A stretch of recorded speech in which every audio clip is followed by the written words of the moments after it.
Hello students, कैसे हैं आप सब। तो आज की क्लास में मैं स्टार्ट करने जा रहा हूं आपके सामने स्टडी नोट नंबर 1 और उसमें unit number 2 that is generally accepted accounting principal.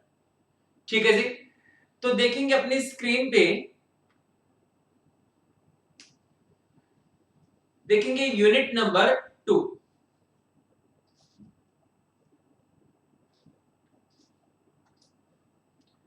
ठीक है जी। इस टॉपिक का नाम अपना जनरली एक्सेप्टेड अकाउंटिंग प्रिंसिपल। कहने का मतलब वो अकाउंटिंग प्रिंसिपल है जो नॉर्मली जब फाइनेंशियल इंफॉर्मेशन से रिलेटेड जब कोई रिपोर्ट्स इश्यू करनी होती है उसके लिए जो रूल्स बने हुए, जो प्रोसीजर बनी हुई है, जो स्टैंडर्ड्स बने हुए हैं, जब उनको वाइडली एक्सेप्ट कर लिया जाता है, मतलब एक बड़े पैमाने पर जब उनको एक्सेप्ट कर लिया जाता है तो उनको बोलते हैं जी जनरली एक्सेप्टेड अकाउंटिंग प्रिंसिपल। ठीक है जी। और इनको इश्यू कौन करता है? इनको इश्यू करता है जी फाइनेंशियल अकाउंटिंग स्टैंडर्ड बोर्ड। ठीक। तो देखेंगे इनको जनरली एक्सेप्टेड अकाउंटिंग प्रिंसिपल्स। तो जनरली एक्सेप्टेड अकाउंटिंग प्रिंसिपल्स, ठीक, जिसकी शॉर्ट फॉर्म है जी गैप। और इसका क्वेश्चन मैं यूनिट 1 में करा चुका हूं और इससे नॉर्मली यही क्वेश्चन बनता है कि इसकी फुल फॉर्म क्या है। तो generally accepted accounting principal as they are more commonly known are the rules for the preparation of financial statement। तो इनका जो नॉर्मली नाम लिया जाता है वो होता है जी कि फाइनेंशियल स्टेटमेंट बनाते वक्त जो रूल्स फॉलो करने हैं, ठीक, उनको बोलते हैं जनरली एक्सेप्टेड अकाउंटिंग प्रिंसिपल्स।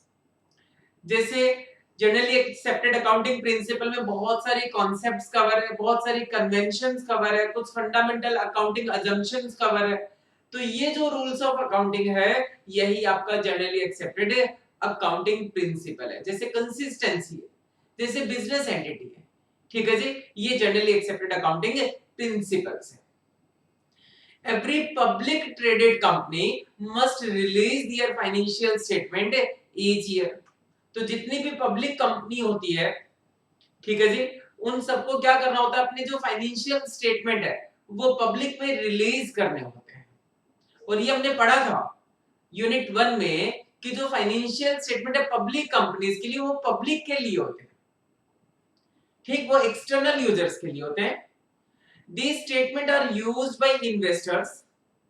तो ये जो फाइनेंशियल स्टेटमेंट बनाए हैं पब्लिक कंपनी ने, ये जो नॉर्मली जो रूल्स अप्लाई होते हैं, जो हर जगह फॉलो होते हैं, that is generally accepted accounting principle, उसके अकॉर्डिंग मेंटेन किए जाते हैं। ये जो फाइनेंशियल स्टेटमेंट है used by investors, bank, creditors, ठीक, to determine the financial health of the company, ताकि बिजनेस की जो फाइनेंशियल हेल्थ है उसका पता कर सकें, and its suitability for investment और एक्सटेंशन ऑफ क्रेडिट। तो फाइनेंशियल स्टेटमेंट के बेसिस पे इन्वेस्टर्स क्या करते हैं? कंपनीज में इन्वेस्टमेंट करते हैं। बैंक और क्रेडिटर्स क्या करते हैं? एक क्रेडिट में एक्सटेंशन करते हैं। ठीक है जी। In order to properly compare and evaluate the companies and their result. तो कहते हैं कंपनीज को आपस में ईयर आफ्टर ईयर कंपेयर करने के लिए एंड उनका रिजल्ट को कंपेयर करने के लिए the financial statement must provide similar information in similar format.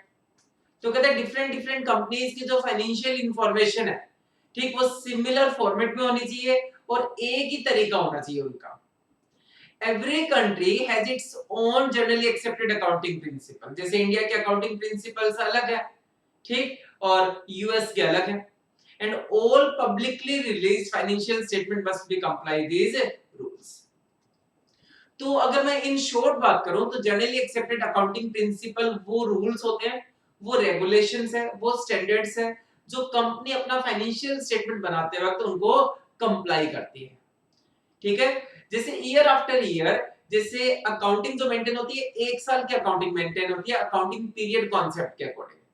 तो उसमें क्या होती है? कंसिस्टेंसी बनी रहती है। ये सारे क्या है जी? अकाउंटिंग प्रिंसिपल्स हैं। तो अभी हमने पढ़ा जनरली एक्सेप्टेड अकाउंटिंग प्रिंसिपल्स।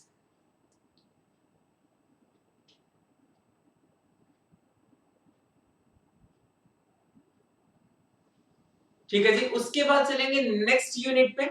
ये आपका इतना ही दे रखा था unit number 1.2 study note number 1 में।